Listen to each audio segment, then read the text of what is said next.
This is the 2023 Domaine Les Cinq Chemins Grolleau Gris Rosé.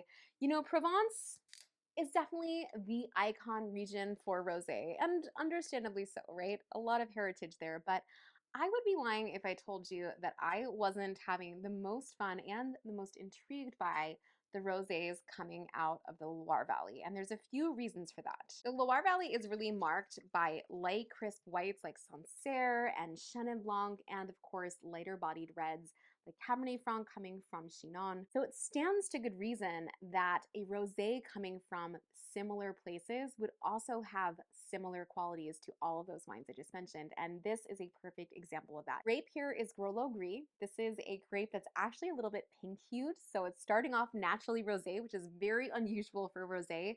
Normally, when we're making rosé, we're making it from a red grape. We are pressing it off of its skins and letting it macerate for only just a few hours to pick up just a gentle amount of that tannin, of that color, and of that flavor. And then we're moving it aside and really not doing much with it in terms of oak treatment. It's released very soon thereafter, and that's how we get that pink color. But in this case, this is really a white grape with a pink hue that's really taking on those pink colors almost immediately. Now, I'm telling you, if you love both the Loire Valley and Provence, this is probably your dream rosé right here. It's got all of the things we love about Provence, right? Papaya, the melon, but there is this incredible salinity that we're getting on this nose. And it reminds me so much of the Loire Valley, right? There's this brightness, there's this sort of joie de vivre, there's this zestiness, and it doesn't feel like this is coming from quite as warm a region as somewhere like Provence. It feels a little brighter. It just feels a little lifted. And then on the palate, it's super clean and it's super fresh. We're not getting those intense fruity flavors that we're getting from somewhere like Provence. Instead, we're getting melon, we're getting papaya, but they are very, very on the reserve side. It's almost like someone scooped it out, add a little bit of salt, and you were just sort of enjoying it poolside as like some of that salt water just hit your mouth. This is not an intense rosé. I mean, sometimes we get overtly aromatic, sometimes they really in your face. But what I love about this is that this is very easy drinking. This is a great party wine, it's a good poolside wine, but it's also wine because it has great acidity that will actually work surprisingly well with food.